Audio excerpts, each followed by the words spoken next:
al manejo del C5 y saber cómo está funcionando, qué tanta información podemos acceder a través de este sistema. Está con nosotros Juan Manuel García, es coordinador general del C5 en la Ciudad de México. Gracias, Juan Manuel, por estar con nosotros. Bienvenido. Gracias por la invitación, Joel. Primero que nada, ¿qué tanta información se puede obtener a través de este sistema de videovigilancia? Hay muchos episodios en los que ha ayudado a la ciudadanía y quisiéramos saber de primera mano qué tanta información podemos tener. Sí, pero de inmediato te doy respuesta, pero sí me gustaría, en primer lugar, si me das oportunidad muy rápidamente, aclarar algunos de los números que se han presentado las noticias. Por ejemplo, comentaban alrededor de 53,000 cámaras en todo el país y 15,310 para la Ciudad de México. Bueno, solamente en la Ciudad de México y solamente cámaras operadas por el C5, es decir, se considerar cámaras particulares ni CCTVs al interior, como los que pueden tener los reclusorios o los penales, solamente las que están al exterior que controla el C5 en Ciudad de México hay 63,191. Entonces, el número total de cámaras que operan los servicios de videovigilancia estatales y federales en el país debe de ser, en este momento, para todo el país, ser más bien cercano a los 200,000 cámaras, no al número que han presentado. ¿63,000 solamente en Ciudad de México? 63,191 solo en Ciudad de México y solamente las operadas por el C5, sin contabilizar otros sistemas de videovigilancia que pudieran tener organismos de transportes y CCTVs, es decir, las que se utilizan al interior de los edificios. Y más de 200,000 a nivel nacional.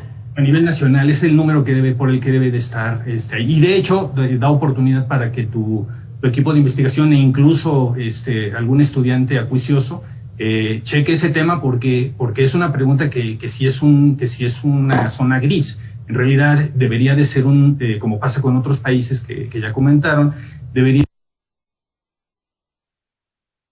de ser un número mucho más transparente, que cualquier investigador, que cualquier estudiante del tema pudiera tener acceso de manera rápida y transparente. Oye, ¿y a qué crees que se deba que no tengamos tan a la mano esa información en los estados, en la Ciudad de México, a nivel nacional, etcétera?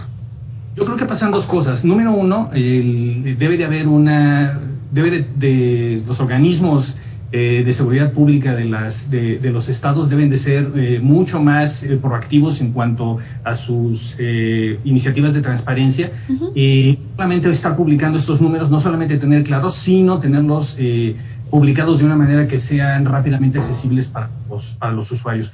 Y en segundo lugar, a diferencia de lo que pasa en otros países, creo que sí el área de investigación en la academia de las experiencias de utilización de tecnologías para fines de seguridad pública en México sí está, es un tema que está todavía un poco en sus inicios, ¿no? En muchos otros países, por ejemplo, hay muchas métricas que se utilizan y que igual, la más básica es el número de cámaras.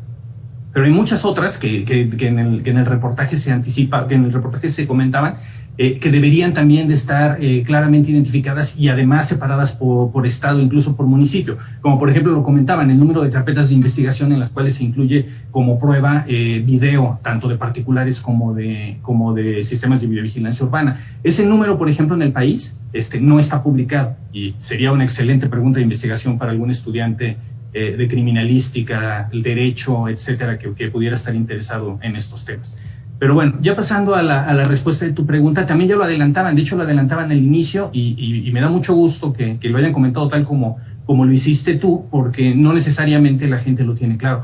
Los sistemas de videovigilancia de urbana se utilizan para los 3 tiempos de atención del incidente, como ya lo comentabas. Por un lado, tienen que funcionar en temas de prevención, es decir, tiene que haber un equipo de videomonitoristas que deben de estar debidamente capacitados y que deben de contar con las herramientas estadísticas adecuadas para poder tratar de anticipar la ocurrencia de incidentes de seguridad pública y de protección civil, para que puedan estarlos identificando de manera preventiva. Es decir, idealmente incluso antes de que el afectado se entere de que tiene un problema, ¿no? En segundo lugar está la reacción, que es quizá lo que la gente tiene más en la mente.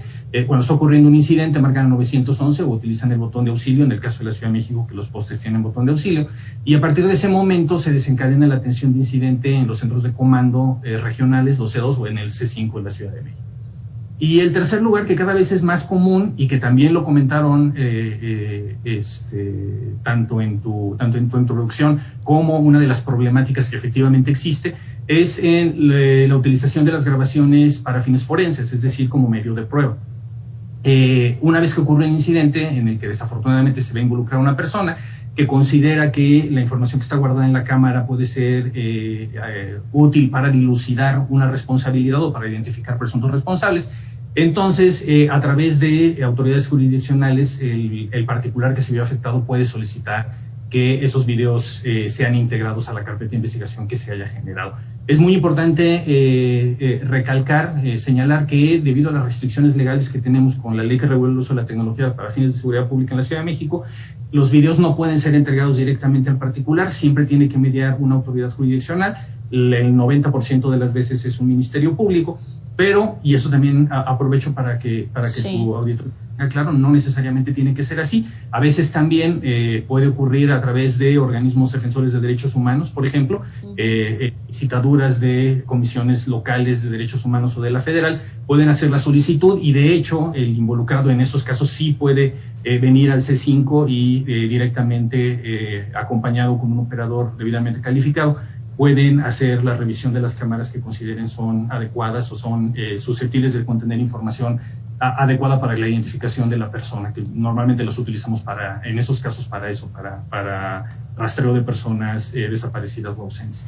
Es muy importante que en la medida de lo posible los afectados o los familiares de los afectados levanten la denuncia lo más pronto posible, porque también lo comentaban en la nota, algunas de las cámaras, las más viejas que tenemos en el proyecto, por ejemplo en el caso de la Ciudad de México, pero es un problema que pasa en todos los estados, solamente guardan la información durante los siguientes 7 días. Nosotros tenemos cámaras de la primera generación del proyecto que guardan 7 días, tenemos cámaras que guardan 15 días, tenemos cámaras que guardan 30 días y tenemos cámaras que guardan hasta 60 días. Pero en cualquier caso, pues obviamente el afectado no tiene por qué estar atento de eso ni interesado en eso. Pero sí nos ayuda muchísimo que haga su denuncia lo más pronto posible, porque de esa manera podemos minimizar la posibilidad de que el tiempo de resguardo se rebase. Juan Manuel, una pregunta. Hay mucha gente que, por ejemplo, vemos los trabajos de inteligencia que han desarrollado y sí, por ejemplo, pudimos ubicar una avenida, cómo se movió en el tránsito algún automóvil o alguna persona, pero ¿qué tanto detalle podemos observar del rostro de las personas, incluso hasta del audio? Porque también hay quien cuestiona sobre si se viola en algún momento la privacidad de las personas. Sí, bueno, si quieres empiezo de adelante para atrás en cuanto a la parte del audio. En cuanto a la parte del audio, solamente se guarda el botón de auxilio, las llamadas al 911, y solamente se guardan para fines de seguimiento y control de calidad. No son audios que se comparten con terceros.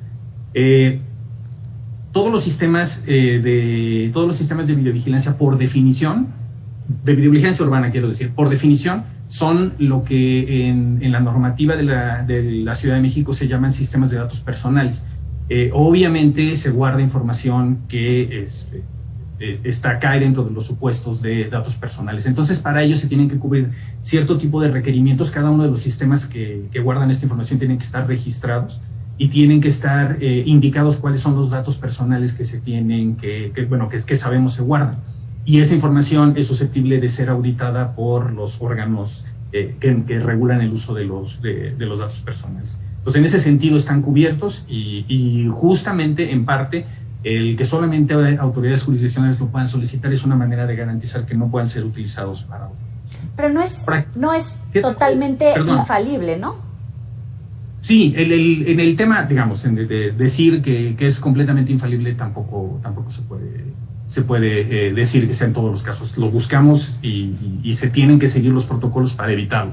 Pero, como han visto en otras ocasiones y los propios medios en ocasiones lo conocen de primera mano, pueden llegar a existir fugas de información a lo largo de todo el proceso. Recuerden que el video se genera directamente en la cámara, se procesa por alguno de los centros de comando, se entrega a un órgano jurisdiccional y después llega finalmente hasta un juez. Durante todo el proceso, no es extraño, y ustedes lo saben, que puedan ocurrir fugas, ¿no? Lo que nosotros buscamos es que, número uno, todas las fugas de información sean investigadas hasta el final, y se puedan deslindar responsabilidades. Ahora, en cuanto a la información, digamos, me preguntabas al inicio de qué tanta información se puede recabar o qué tan nítidas pueden ser las imágenes. Bueno, en el caso de las cámaras de última generación que tenemos, tenemos de hecho instalados más de 100 postes con cámaras con tecnología 4K. Entonces, la fidelidad de la imagen que se puede tomar ahí es, digamos, de calidad profesional, de calidad de televisión básicamente. Entonces, en esos casos es ahí incluso más importante tener todas las medidas que se puedan para garantizar que esa información solamente pueda ser utilizada para los fines que debe de ser, claro. Que como ya te conté, es coadyuvar en la prevención de incidentes de seguridad pública y protección civil, en la atención de los incidentes en curso y labores de análisis forense. Es el maestro Juan Manuel García, coordinador general del Centro de Comando, Control, Cómputo, Comunicaciones y Contacto Ciudadano de la Ciudad de México, el C5. Te agradecemos infinitamente, primero que nada, este ajuste en las cifras, más de 63,000 cámaras en la Ciudad de México, un total de 200,000 cámaras en todo el territorio mexicano, y por habernos explicado toda esta información. Esperamos que se repita. Muchas gracias. Para eso estamos, cuídense mucho. Un abrazo, hasta luego. ¿Qué pasa, por ejemplo,